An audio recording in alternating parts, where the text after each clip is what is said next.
After some rumblings, Candelario is on the move.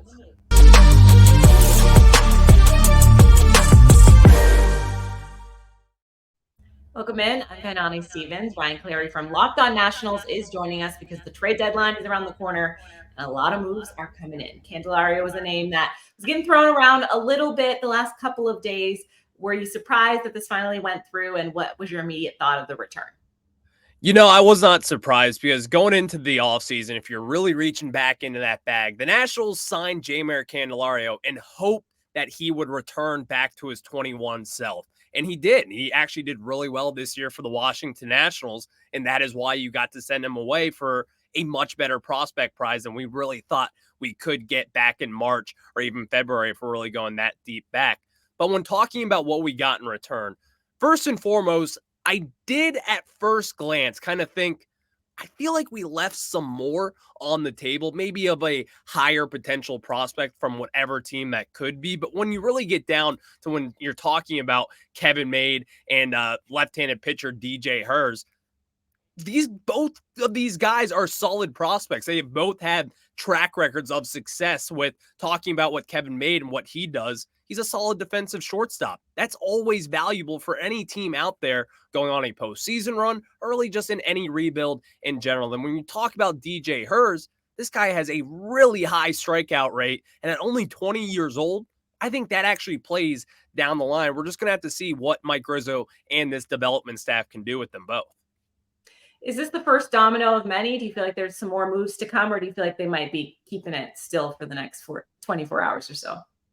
There are a couple moves that I could see the Nationals making, like closer Kyle Finnegan, who's kind of been in and out of that closer role. But when you just talking about myself, I really do love what Kyle Finnegan does. And I think a team like an Atlanta Braves or a Los Angeles Dodgers, or a team that really goes into the analytics of these guys, I think they could get the best out of someone like Kyle Finnegan. There's also a couple other names out there, like outfielder Lane Thomas, who could be on the move any minute now. But even then, I don't think Mike Rizzo is going to really trade him away unless he gets a really good prospect in return. And at this moment in time, I don't really know if the other 29 teams in baseball value him as much as the Nationals do right now. When you're selling at the deadline, you're always looking, to add to your team going forward.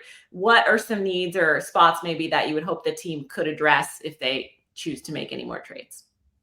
Well, if they were to do that, I just feel like in my mind, you can never have enough pitching down in the minor leagues. Now, while this Nationals team in the past, they have developed pitching at a steady rate. They've gotten a couple guys in their farms, some like Cade Cavalli, who's in the top 100 at basically any site that you check. They've had Cole Henry in the past, who's been really good. Steven Strasburg is obviously a name that sticks out to many. But I think if the Nationals were to go down that rat and really kind of talk about these prospects and really get the most out of them, I would love to see them go that pitcher route and really just start to stockpile from what they did back in the 2010s when they were so successful. It seemed like every week you had a big time prospect coming up in that pitcher market, but as of recent, it really just hasn't been that way. And I think if the Nationals were to get back to what they have always done best and what Mike Rizzo has done best, and start to stockpile the pitching, because you can never have enough. Candelario's on the move. He's headed to Chicago. What are the Cubs going to get out of him, and what do you think he'll bring to their team?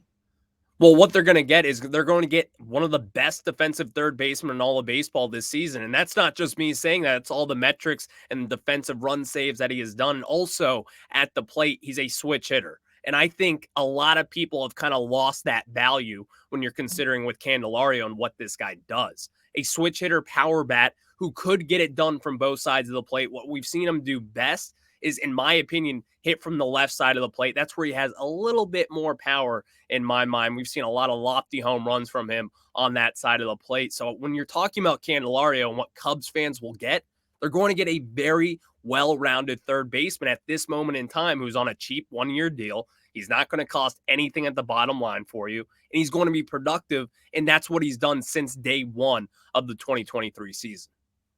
Very well. Trades are coming in full now. Ryan, thank you for joining us. Locked On Nationals will have you covered if there are any more moves to come. Thank you.